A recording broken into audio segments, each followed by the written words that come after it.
Europe 1. 8h13 sur Europe 1, Sonia Mabrouk, vous recevez ce matin Jérôme Fourquet, directeur du département opinion à l'IFOP. Bienvenue ce matin sur Europe 1 et bonjour Jérôme Fourquet. Bonjour. Votre dernier ouvrage s'intitule « La France sous nos yeux » aux éditions du Seuil. Et en ce jour d'obsèques de la petite Lola, c'est surtout la France en deuil sous nos yeux. L'onde de choc est profonde après ce sauvage assassinat. Que dit de nous, que traduit cette vive blessure et émotion collective ? Bien, je pense que c'est un événement supplémentaire qui nous montre que la France progressivement a franchi des seuils en termes d'ensauvagement de la société, que la violence s'est répandue un petit peu partout. Et là, les circonstances tout à fait dramatiques, l'âge de la victime, les circonstances dans lesquelles elle a été assassinée, le profil également de l'auteur présumé de ce meurtre, tout ça rajoute bien évidemment à cette émotion extrêmement vive. Mais tout ça s'inscrit en fait dans une longue série, en un espèce de bruit de fond un petit peu permanent. On voit comment s'enchaînent aussi les affaires de refus d'obtempérer qui donnent lieu à l'ouverture du feu par les forces de l'ordre. On a en tête aussi ce qui s'était passé, qui avait aussi beaucoup marqué les esprits, et qui a sans doute joué dans les résultats du premier tour des législatives, ce qui s'était passé au Stade de France lors d'un match de football. C'est-à-dire que pour vous, il y a un continuum qui dirait beaucoup de notre société. Quand on remet les éléments en perspective, on a l'impression, encore une fois, de ce bruit de fond. Et les Français une partie des Français, ceux qui sont attentifs ou sensibles à ces questions-là, éprouvent une inquiétude assez croissante. Bruit de fond que vous avez qualifié au début de cet entretien de, pas seulement vous, d'ensauvagement, terme repris par Gérald Darmanin. Il ne l'est pas, il est contesté même par d'autres membres du gouvernement et une partie de la majorité. Est-ce que nous en sommes encore là à un débat finalement sur les mots, sur la rhétorique ? Oui, c'est souvent. Alors vous voyez qu'on a parlé aussi de récupération. Il y a 20 ans, on parlait de sentiment d'insécurité ou d'insécurité réelle. Quand on se pose un petit peu, quand vous regardez les chiffres, encore une fois, des refus d'obtempérer, des atteintes aux forces de l'ordre, même les chiffres de ce que monsieur Alain Bauer appelle l'homicidité, c'est-à-dire homicide, tentative d'homicide, etc. Les voyants sont au rouge. Et tout ça pèse, bien évidemment. C'est pour ça que l'opposition, en tous les cas, est vent debout. Ça a été qualifié de récupération politique, Jérôme Fourquet. Mais où commence et où s'arrête la frontière entre l'émotion légitime et le questionnement qui serait, selon certains, honteux, indigne et donc illégitime ? Alors, je pense que quand on est face à un fait divers qui marque autant l'opinion publique et qui présente un certain nombre de caractéristiques, encore une fois, compte tenu du pédigré ou du profil de l'auteur présumé, on ne peut pas faire l'économie d'un débat politique. Alors chacun jugera s'il y a décence ou indécence, récupération ou non, mais on est dans quelque chose en fait d'assez attendu. Vous avez dit fait divers, pardonnez-moi, fait divers ou fait de société ? Parce que vous nous dites tout à l'heure continuum. Mais alors, quand des faits divers se répètent, on est face à un fait de société. De la même manière, et heureusement, nous n'avons pas été exposés depuis quelques mois à une nouvelle attaque terroriste, mais on voit qu'on a ce bruit de fond aussi permanent avec moi ce que j'avais appelé une forme de fait divérisation du terrorisme, une espèce de terrorisme low cost. Gilles Kepel parle lui de djihadisme d'atmosphère. Donc on a bien évidemment, moi je ne mets pas un trait d'égalité entre tout ça, mais tous ces ingrédients-là créent un bruit de fond qui est très très lourd, très très pesant. Et je pense que en tant qu'observateur et analyste, on est passé très vite sur les résultats du deuxième tour de l'élection présidentielle, quand Marine Le Pen a fait 41,5% des voix, ce qui est colossal. Et tout ça n'est pas sans lien, bien évidemment, avec le bruit de fond que j'ai essayé d'évoquer à l'instant. C'est pour ça que l'exécutif tente évidemment de se défendre. Hier, au grand rendez-vous, Olivier Véran affirmait que ce n'est pas l'État qui a tué Lola, mais une criminelle, une tortionnaire. L'État est-il, Jérôme Fourquet, un bouc émissaire facile ou alors dans l'esprit des Français? Et avec tout ce que vous nous avez décrit, est-ce que pour certains Français, il y a une responsabilité manifeste, évidente ? Alors, je pense qu'on peut difficilement éluder la question de la responsabilité. Bien évidemment, c'est pas l'État qui a tué cette pauvre jeune fille, mais la logique est imparable. Quand on dit voilà, l'auteur présumé était en situation irrégulière, elle n'aurait pas dû se trouver là. On peut habiller le dossier comme on veut. Les faits sont têtus, comme disait Lénine. Et on revient sur cette question lancinante des non-reconductions effectives à la frontière, de la question de la maîtrise des flux migratoires. Et on voit que dans beaucoup de sociétés européennes, ces sujets-là sont aujourd'hui, qu'on le veuille ou non, au cœur de l'agenda.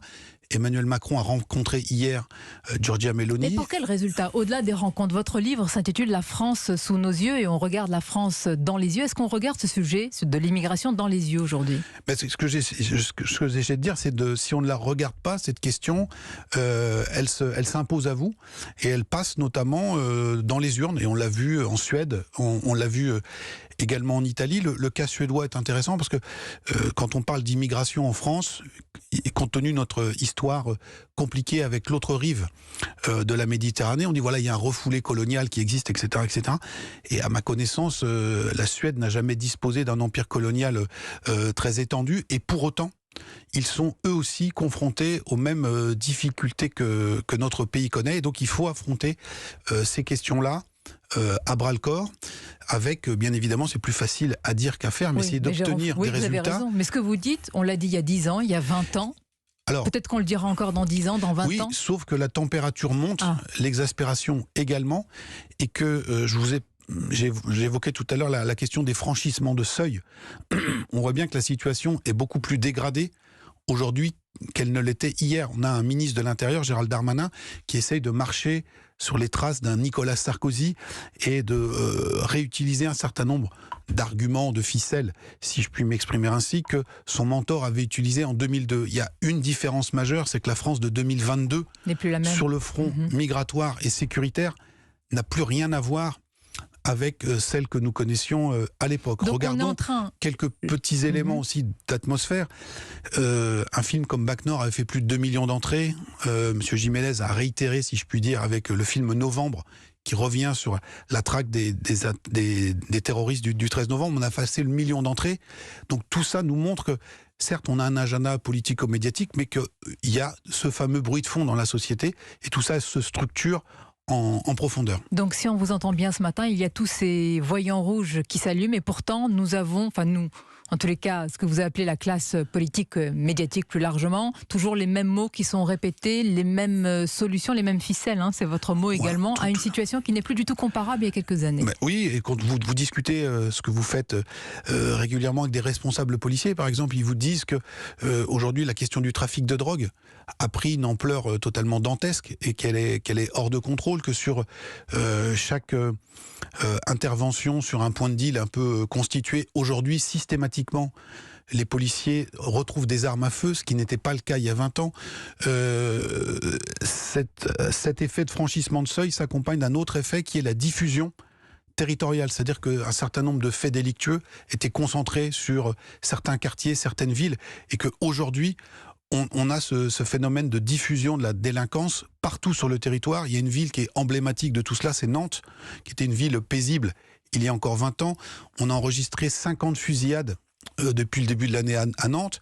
Et donc, toute une partie de la population, bien évidemment, se rend compte de cette dégradation et est très inquiète face à la difficulté qu'a le régalien, les pouvoirs publics à essayer de canaliser et d'apporter des réponses efficaces à cette situation. Il faut canaliser le régalien, mais il y a aussi d'autres crises, elles sont multiples, et vous êtes bien placé pour savoir que notre pays est multifracturé, puisque vous êtes l'auteur du livre vraiment reconnu, L'archipel français. Les débats sont très vifs, notamment autour du pouvoir d'achat. L'exécutif Jérôme Fourquet affirme que tout est fait pour protéger les Français. Est-ce que c'est la perception aujourd'hui des Français, et surtout des plus fragiles d'entre nous ? Alors, bien évidemment, dans un contexte d'inflation, les plus modestes, et on le comprend bien, peuvent avoir le sentiment que rien n'est fait, ou qu'il n'y a pas assez en leur direction.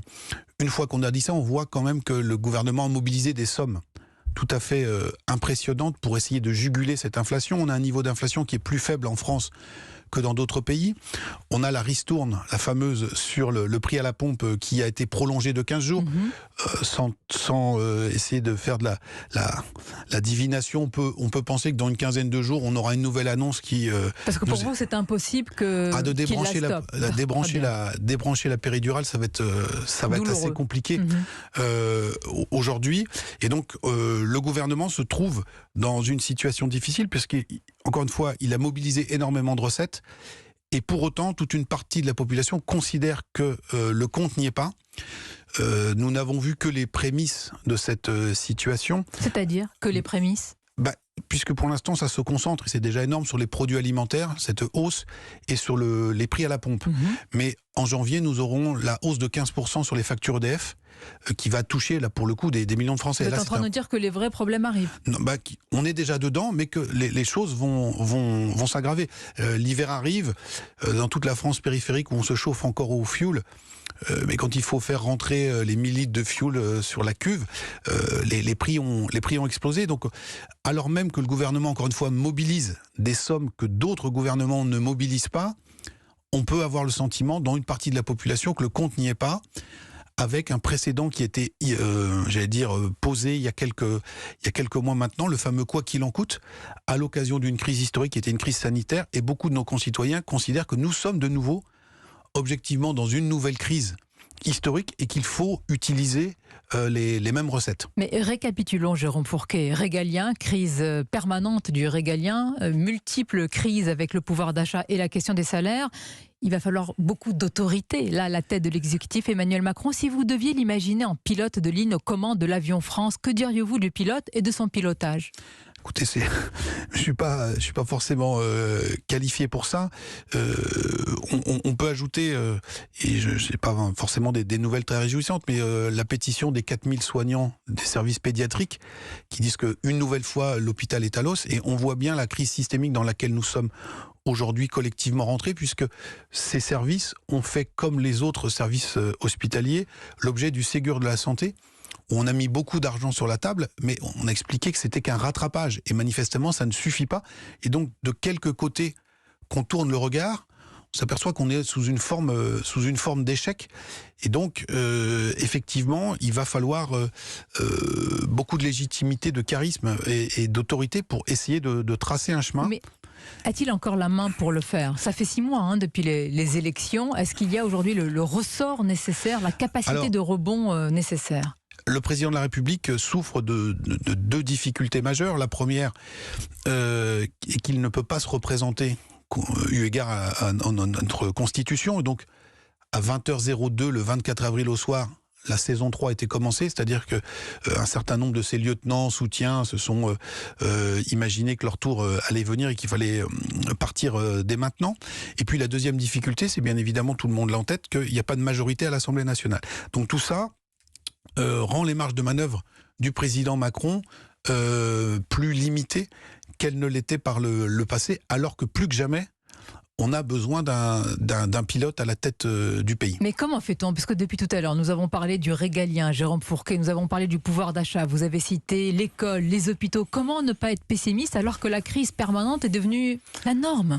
Alors c'est ça aussi effectivement que les Français ressentent, c'est que si vous reprenez vos éditos, les matinales d'Europe 1 des dernières années, le terme qui revient le plus souvent, c'est celui de crise. On est né avec la crise. Voilà, on est en crise, mais maintenant elle est multiforme.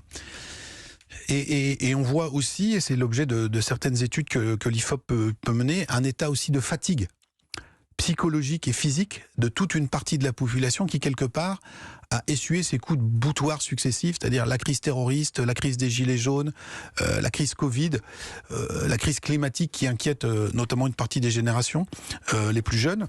Et aujourd'hui, on a cette société qui est fatiguée, et qui doit aller puiser au plus profond d'elle-même un ressort pour essayer de surmonter un certain nombre de ces difficultés majeures. On va conclure, Jérôme Fourquet, l'essentiel n'est-il pas ailleurs ? Il y a les difficultés de la vie, il ne faut pas les nier, les négliger, mais il y a aussi ce qu'il y a de plus précieux, c'est la vie. La vie de Lola, ôtée dans d'atroces conditions. Je voudrais que l'on conclue sur elle, sur ses parents, sur sa famille. L'émotion collective des Français teintée d'une réelle colère aussi restera comme une profonde cicatrice. On voit bien qu'aucune parole politique ne peut l'atténuer. Est-ce qu'il y a une forme aussi d'impuissance finalement de nous tous face à la brutalité de ce qui s'est passé, à ce destin brisé. Oui, et c'est sans doute pour ça aussi que l'émotion aussi vive. Vous l'êtes aussi ? Oui, tout à fait. Nous le sommes tous. On a une pensée évidemment ce jour pour sa famille. Merci Jérôme Fourquet Merci à vous d'avoir répondu à nos questions. Je vous souhaite une bonne journée ainsi qu'à nos auditeurs. Merci Jérôme Fourquet, merci Sonia Mabrouk. À demain.